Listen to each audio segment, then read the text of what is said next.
And we're back. Thursday, Synthetic Friday, July 3rd. Tomorrow, big holiday. Jumping on to get you ready for the non-farm payrolls. I don't know if you know this, but it's one of those weird Thursday non-farms. Huge data point here in the U.S. Don't want anybody missing it. But first, let's jump into yesterday's action, as I'll get into the platform and peruse what ended up being a pretty wild day for major Forex pairs. Looking especially at this British pound, which you might say, well, Frank, still looks like a rounding error off of all-time highs, but this pound got absolutely crushed yesterday. Went from trading Tuesday night around 137.50 all the way down below 136. A complete annihilation here throughout the U.S. morning, as we saw some U.S. dollar strength going into yesterday morning. That was reversed right here around 8 o'clock Eastern, and we'll get to that in just a second. And the rest of the day, U.S. dollar proceeded to do what it's done for the last several weeks, which is give ground to other major currencies. Better examples of that I will bring up in just a second. But this pound market continued to sink throughout the afternoon, like I say, getting down to below 136 before bouncing back, and it was a hell of a bounce into yesterday's U.S. close, as you can see here, from 135.70 all the way back up close to 136.30, and then throughout the night last night back to trading, like I say, 136.60, and a rounding error essentially off of not all-time highs for the last several years, which is where we've been around that 137.50 mark. So about 100 points or so away from those highs. Just to give you a little bit more context, yeah, we are still looking pretty good when it comes to pound prices. You'd have to go back to early 2022, and I think we actually even eclipsed those, for a second. You'd have to go back to 2021 to get to higher pound prices, lower prices for the dollar against the great British currency. But some interesting price action going into today that we saw yesterday. A huge swing in this market, which we'll continue to watch, because this might be one of those cases where the worm has turned, or whatever you want to say. The strongest currency for the last couple of months has definitely been the pound, and the euro as well, and the Swiss franc. No coincidence, I think, between the fact that those are all three major currencies, and they're European, relative to the Australian dollar, New Zealand dollar, Canadian dollar, or Japanese yen, which haven't seen as much strength. And we'll see this happen sometimes where it's sort of unrelenting. And let me bring the euro into the mix just to show you something different while I rant. This is a pretty crazy move year to date. And let me get the percentage move here. I don't know if you know this, but if you scroll around your platform, the percentages here in the top or the bottom left will actually update for you. And so it'll show you the change in whatever time frame that you're looking at. And so if I essentially just get to the data from around the start of the year, you can see that this euro dollar move is up more than 10%, depending on what day you're looking at it from, anywhere from 10 to 15% on the year. Huge move. Now, of course, this can go one of two ways from here. The strong currencies like your euro and your pound can continue to be the strong currencies, even if the US dollar does stage a little bit of a comeback at some point here in the summer. Or the strongest currencies can become the weakest, can just remain, let's say, the most volatile, and give back all the ground that they gained relative to other major currencies against the US dollar. Now, we have absolutely not seen that in this euro dollar market as I go to its 15-minute chart and we take a look at the action from yesterday, which was essentially a sell-off from 118 down to 117.50 for the briefest of moments. And then yesterday again, right here around 8 o'clock Eastern, we'll get to that in just a second. You see the bounce back. You see some trade, some junk here throughout the rest of the morning, and then in the afternoon, Eurodollar is back safely to 118, which is around where we're sitting now. Some weird price action for sure, and let's actually look at the Euro Sterling market in particular, because yeah, you're going to see this Euro outperformance yesterday in a big way. As like we just saw, the pound gave back more than 100 points, bounced back a little bit, and the euro gave back only 50 points and then took all of that back by yesterday afternoon. Of course, you can just pair those markets up with each other, take the US dollar out of it, and yeah, you saw a big move up to 86.60 straight through 86, which is where they've been dancing around for the last couple of days, teetering on that 86 level. Let's look at the daily chart to see where we're at. And yeah, you can see 86 in here. This isn't a big technical show necessarily, but it's been a price that they've broken through a handful of times the last year of trading and have not been able to really sustain that euro strength over sterling going back to later 2023. And then obviously in 2020 and 2023, you saw plenty of prints above 86 and on into the 88 handle and even briefly up above 90. This will be an interesting one if you're fully into one or a few dollar pairs and you're like, I don't want any more long or short dollar exposure. Here you have one that ripped up above an extreme for the last several weeks, got to a price where we got to around April amid all of the volatility that we saw in currencies around tariffs coming in, coming out, whatever. But at that point, we had gotten up to 87 actually, and then came all the way back off to 84 as that pound gained more steam on the euro, both obviously moving higher in that time period against the dollar, but you see a huge move in the relationship between the two, the non-dollar cross. So an interesting little non-dollar cross there for you.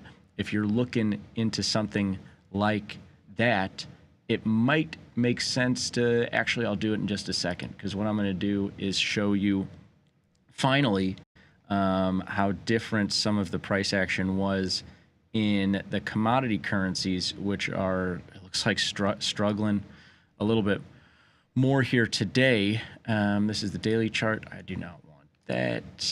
Going to the 15 minutes, you can see similar price action here yesterday, but what was funny is we saw these commodity currencies sell off a very good amount before all of the dollar upside that was seen in the early U.S. morning yesterday. And then around that, you just saw another break of like 10, 20 points. And then this commodity currency market here, looking at the New Zealand dollar, did bounce back pretty significantly, now splitting the difference at about 60.75. The reason that I want to bring this up is just because I want to paint this picture with all my colors here. And this one has been has been weak. It's been a very weak market relative to those other major currencies that have been having a field day against US dollar year to date. And let me just show you my nifty tool once again. If you're looking at the year to date price action here, up around 8%, not the same as that 15% we were just looking at in euro. Maybe I have this off by like a couple of days, fine. But this is all to say, just relatively not performing as strongly as those major European currencies. but hanging in there at the highs actually a little bit better than the pound for the last 24 hours or so. And again, what's nice about this is I can take a look at any of these combos. Let me look at Euro Aussie in here to see where we are. Yeah, just dancing right around those highs, actually not doing anything the last week or so in this non-dollar cross. But if you give it some more time, you can see that even amid all the major currencies beating up on the US dollar this year, it's not necessarily they're all doing it in the same trajectory, in the same momentum, whatever word you want to use. This euro has really been outperforming. Let's see, do we have a pound commodity currency pair? Of course we do, but I want to see if we have like a nice one. Here's pound CAD. That might be useful to look at. Might as well do it for, yeah, gosh, big move. Yesterday got up to 188, which I'm imagining is going to be, the high for a while going back. Let's see, when's the last time we traded 188? Back in 2016, my friends, it looks like, when we got to 188 last. And this is where we traded just earlier back in June, actually. It's July now. Last week got up there, and then a big move lower here yesterday. Maybe pound Aussie might also give us a little bit of this story. Yeah, this has been a little bit more volatile than those euro non-dollar crosses. Man, this has actually been an interesting little trade. If you are interested in some of these non-dollar crosses, man, that was a huge move here in April for the pound up to 215. Again, I have to imagine that's probably a pretty long-term extreme for that. Are we going to get a print that's higher than that? Oh, okay. Back in 2015, 2016 area, but yeah, they got up to 220 and then came all the way back. Man, it is crazy, some of these historic moves. Now, of course, this is the weekly chart, and so like when I'm looking at this extreme back in the 2015, 2016 timeframe, this is the course of a couple of months that this market was over $2.10. But it's just funny. It's not even the whole year of 2016 that this market went from above 210, printing 220, all the way off to 160. Man, that's just a huge percentage move for two major currencies pitted against each other. And we're in that extreme territory, man. And around the pandemic, we did the same thing, got up to this extreme territory, and then just a massive move the rest of the year. And you can even say for the downside here in 2022, massive move after hitting some downside extremes for the next 6 or so months. What does it mean? Nothing necessarily in terms of like, oh, well, Frank is, predicting that this market's going here or going there. But just oftentimes when you're trading at the extremes, you tend to get a big extreme move, and it can continue for sure for the next couple of months. I mean, we've been up at this extreme in this pair now for a few months, or you can see that major reversal. The one thing that we just haven't seen is I load in, here's all the data for this market, which is nice going back almost 25 years. The one thing that we haven't seen over this stretch is necessarily getting to an extreme and just flat, just sitting there. Even in this pocket here of, post-financial crisis, recovery period that was maybe a little boring for a handful of markets, you're down in this extreme of 150. But here are plenty of moves from 150 to 160 or 150 to 170, and then obviously it hits 2013, 2014, 2015, and you completely flip the chart to the upside extreme. So I know it's been a bit of a painful or boring ride for those of you out there that are looking at the long-term extremes. But man, you look at history and there have been some pretty big moves at some point following those extremes. The timing obviously is everything. Let's get back into the short term, though, because I do want to look back at what this blip here was, and then what also, in a bigger way, yesterday morning, why did these markets reverse? And then you saw, again, some junk here, but then ended up really fully reversing on the dollar the rest of the day. Looked like maybe this was going to be a little bit of dollar strength going into the holiday. But what we saw yesterday was the ever-growing in importance ADP employment change, which came in super soft. I'm pretty sure that this data point came in soft again last month. And let's open this out. I might as well show you more data. Yeah, I mean, we've been in this metric on a straight shot from trading in the 100 to 200 range for the last year, the last couple of months, going from above 100 to negative employment change. And I'll just read this because I don't even know technically what the hell this thing is. The ADP National Employment Report measures levels of non-farm private employment. The report is based on the actual payroll data from about 25 million employees and is produced by the ADP Research Institute in collaboration with Stanford, Digital, whatever, doesn't matter. Now, you could take this a couple of ways because you have non-farm payrolls in less than an hour. Again, if you didn't know that, it's Weird Thursday heading into the holiday. And so you have some pretty big data in a relatively thin U.S. market. So hold on to your hats, folks. This could be an interesting one. But I do have to say the last print for that ADP was under expectations. And if you remember, I mean, 139 last month isn't the hottest number that we've seen the last couple of years in non-farm payrolls. But I believe that beat expectations for last month. I believe last month they were expecting around 125 or something like that. And so ADP comes in super soft, and then non-farm outperforms.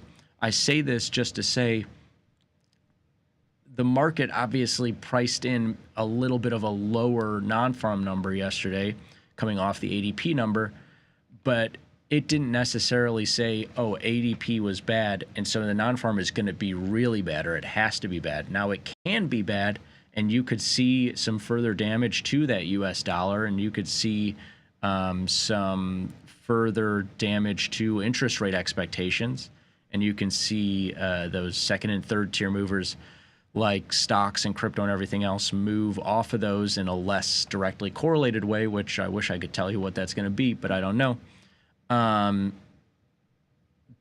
But I just want to calm everybody down and say be careful because we have seen plenty of setups on employment data weeks like this where it's negative data, very positive data, or positive data, very negative data.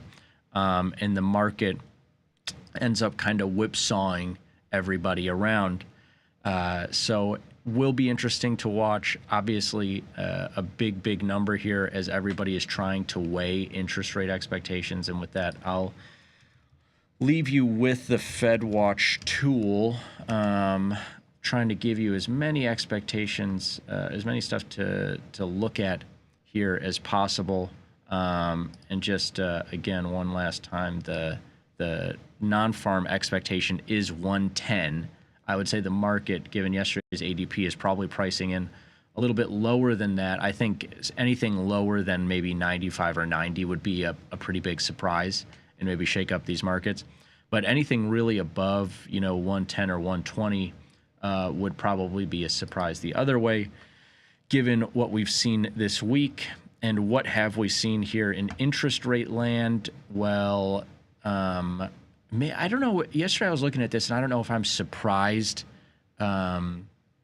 because they've changed these expectations, Or maybe I'm just surprised at the passage of time, because we do, if you're looking up here, we do only have 4 scheduled meetings the rest of the year. And again, they have not been cutting very much. And not everybody, the market was expecting at least a few cuts this year. And so maybe the fact that this is all to say 25% chance of a 25 bip cut at the July meeting, did kind of throw me a little bit. I was like, oh man, I did not, that's higher than I would have expected. But again, that might just be like, well, Frank, they don't have to, but the market's been saying that they're going to cut at some point this year. And like, if it's not July and it's not September, then when are we going to do this? But we can see here in the changes that the odds of a cut are up slightly in the last week, though actually relatively unchanged for the last month. Let me see. This is, bear with me here. I might completely tank the last minute of this show by bringing up a chart that might be extremely hard to read. Yep, it is very hard to read, this chart. Thanks. I do appreciate the CME. Thank you. But this, maybe a better chart next time. God, what the heck does this mean? Yeah, I messed it up. I was trying to look at the percentage odds here of this cut. Oh, okay. Here's the likelihood of us staying in this range where we currently are. This blue line that I'm hovering around, and you can see over the course of the last couple of months, actually odds increasing that we will stay in this range. If you go back to April, when we saw a lot of the volatility around tariffs and everything else, odds tanked of us being in this range, or actually this orange line is 25 basis points lower. And now as we get to present, we actually are net on net higher chance of no cuts than we were the last couple of months. But still a sneaky chance of a cut here, 25%. Haven't completely priced it out, but maybe this non-farm is one of those data points that, if it is very good, then maybe they will price out the chance of a cut more off of this number, as everybody who's watched Fed meetings in the past and looked at this tool knows pretty much 9 times out of 10 going into the meeting, one of these things is 100% or 98% or whatever it is. But what's really interesting is you go out to SEP and the odds are completely flipped. They're pricing in only a 5% chance that there are no cuts between now and the SEP meeting. So that could also completely flip if we get a bunch of great data and Powell is, talking his hawkish talk and Trump can't get him down. That might be the reason for some U.S. dollar strength. It could start with this non-farm in just 30 or so minutes. But I will leave you with that. Plenty to talk through with your good friends, Tom, Tony, and Vanetta, coming up next.